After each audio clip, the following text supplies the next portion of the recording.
Welcome to Business Connection. I'm Liz Spencer. We have a wonderful woman in studio with me today. You're going to love her. It's Christine Groves, and she's a licensed broker and realtor from Coldwell Banker. Welcome. Thank you. Now, let's talk about real estate agents. There's so many to choose from. How do we know? How do we know to come to you and not somebody else? That is a great question, because in this day and age, especially with online information, there's thousands of us. So how do you pick the right one? It is a complicated process. So you want someone that's pretty good at what they do. Mm-hmm. Well, I believe that I separate myself from the rest because I really listen to the chief complaints out there. My realtor doesn't listen to me. They're not very knowledgeable about the area. And then they didn't really help me through the entire process. You know, I kind of felt like they got my business and then they went away. Or after closing, I never heard from them again. So a lot of my customers, clients, are people that were not happy with their previous agent, or referrals from people that were really happy. And you can really tell the difference between an agent that is passionate about this business, that loves what they do, mm-hmm. Versus an agent that just kind of looks at it as a paycheck, you know, job, things like that. I'm in it because I love it. I've always had a passion for it. And when you get to help people accomplish their dreams, and even your toughest clients, when you get that big smile from them, that is just worth it. So you really need to find someone that's attentive, prompt, you know, answering your calls and messages right away. It sounds like a very minor thing, but it's kind of lacking out there. So yeah, really interview agents when you look for them. Call, ask your friends, ask for referrals, look online, but ultimately interview them. Right, well, you need to take it seriously, mm-hmm. because it is probably the largest purchase. Yes. And you touched on a little bit, it is a little bit of the American dream. It is. So it still is. It's still, you are even selling after the housing crisis, yeah. We all know that it's the best investment for the long term. And it's not just a financial investment, it's where we live. It's not just a house, it's a home. Right. It's where we accomplish those milestones in life. It is exactly. So when we're thinking about selling our own home, we sometimes get a little bit thinking, well, I'll just do it myself. That for sale by owner, why is that not a good idea? Okay. And, you know, people have tried it. And mm-hmm. Most of the time, if you've tried doing it for a month or two, you end up using an agent anyway.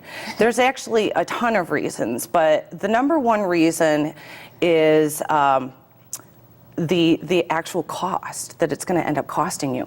People do for sale by owner because they think they're going to save a lot of money. Right.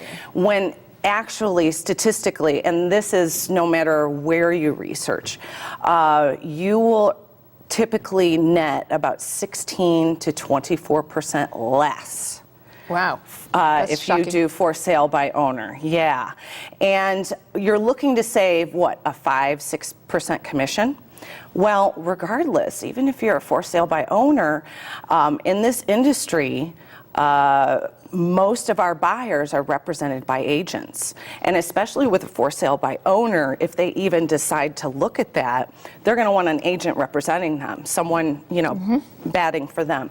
And that agent is going to be paid a cooperating commission from the seller. It's a standard practice. It's how we get paid. It's how we represent. And so that 5-6% that you thought you were going to save, well, about 2.5 to 3% of it there gone. Right. And then you're paying for a lot of a la carte marketing, your time, all these different things that you're going to end up paying out of pocket. And when it comes down to actually pricing your home properly, getting in offers, negotiating offers, dealing with all the potential headaches mm-hmm. along the way, like home inspection issues and things like that, these are costly things to navigate through. Right. And you really do need a professional. And so if paying 5 or 6% means that you can net more, you know, it's kind of almost a no-brainer. I would think so. I mean, it is a complicated world out there. And you mentioned something that I think is interesting that we often think about when I'm going to sell my home, I'm going to contract a realtor. Mm-hmm. But if I'm going to go buy one, mm-hmm. I often think, I'll just go to some open houses. Yeah. I think, oh, well, this looks good. I'm going to make an offer where I, you know, not I need to hire someone like you. Yeah, and the great thing about using a buyer's agent, which I do both listings and working with buyers, I do both, even renters from time to time. The great thing about using a buyer's agent is, as a buyer, it costs you nothing, or at least it should, you know. Yeah. Make sure you're dealing with the right people. But it doesn't cost you anything to be represented. And what I always encourage people to do is use one agent that you like and that really gets to know you, because every single house I show to a potential buyer, I learn more about them, they learn more about the process. And as we're getting to know each other, you don't want to start that process over with another agent, things like that. And I have clients that will go to open houses, but they will say, I already have an agent.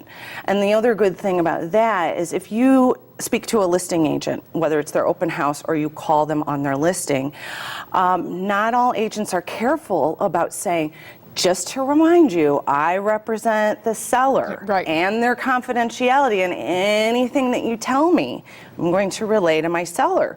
By having a buyer's agent, you have someone that's constantly performing to your interest, negotiating, confidentiality. And one thing we haven't talked yet about for either listing or selling is safety. Right. When you do for sale by owner, you're letting people into your home and your home. Right, right. There's no process, there's no checks and balances, people are just coming in. If you list with an agent, there is a scheduling process, and people that are more likely to deceive will not want to bother with that process. And so then you won't be home, and you show your home, and your agent has taken you through what things to lock up and put away, and things like that. It's just a much safer process. Well, it's just a much smarter process, and and it's not a surprise we're running a little out of time. But tell me, what do you think when we look at 2015? What is hopefully good news that you're going to tell me? Well, first thing is, I'm really reiterating to people that 2013 was an extremely healthy year. 2014, we've had a wonderful year, and it's a little bit slower than 2013, but that was quite a boom for us. 2015 is going to be more consistent recovery, and we are, believe it or not, even though there are plenty of Americans that still have negative equity, we are almost done with a recovery from an economic standpoint. We have positive GDP. Our stock market is, our Dow is through the roof. Our interest rates, we thought we were going to be at 5% by the end of this year. That's what all the economists said. And we're at 4.25% or so, some of the lowest. And we won't actually hit 5%, which is still incredible. Then probably till the end of 2015. And because home prices are going to continue to go up on a more steady, healthy pace, no bubble, no crash, no nothing, it's actually good, because then that means we've got steadiness, home affordability is still there while those interest rates are there. We have many economists that say that this actual pocket of time right now is the best time to buy and sell. Well, and you would be the agent to help us do it all. I hope so. Awesome. Well, thanks for stopping by. Thank you very much. And saying hello and telling us a little bit about what you do and all that. It's awesome to see you. I appreciate it. We're going to be right back with more Business Connections. Stay tuned.